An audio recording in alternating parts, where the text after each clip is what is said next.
Friends, हमारी आज की कहानी है शादी का पहला सावन। देख रहे हो रोहित, ये बारिश, इसकी बूंदें उसे बहुत पसंद थी।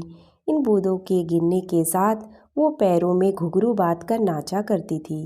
इतनी खूबसूरत लगती थी वो कि उसके सामने मोर भी फीके पड़ जाते थे। उसे बारिश बहुत पसंद थी और आज भी पसंद होगी।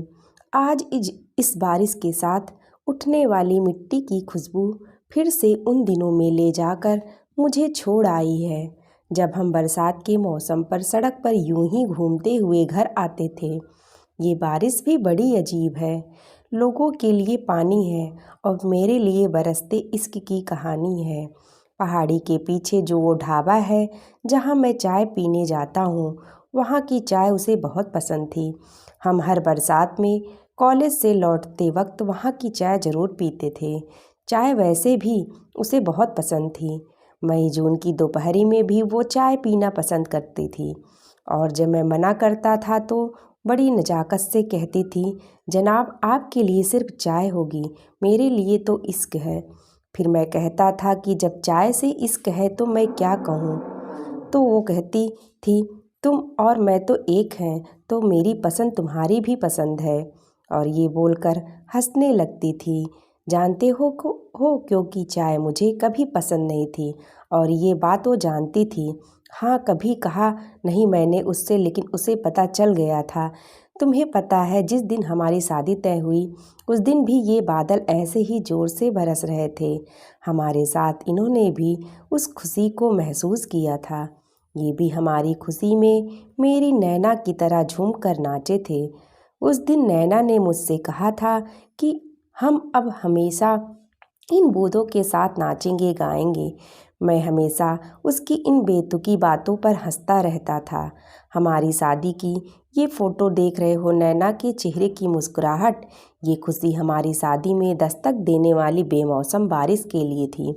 लोग बेमौसम बारिश से परेशान थे और मेरी नैना दुनिया की पहली दुल्हन होगी जो बारिश में भीगते हुए फ़ोटो शूट करवा रही थी।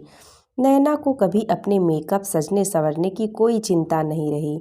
वो हमेशा से ही ऐसी ही बेपरवाह सी थी। रोहित सर, वो फ़ोटो तो नहीं है इस एल्बम में। अंशुल, नैना बारिश वाली फ़ोटो का एक अलग एल्बम रखना चाहती थी। उसके लिए अलग एल्बम भी बनवाई थी।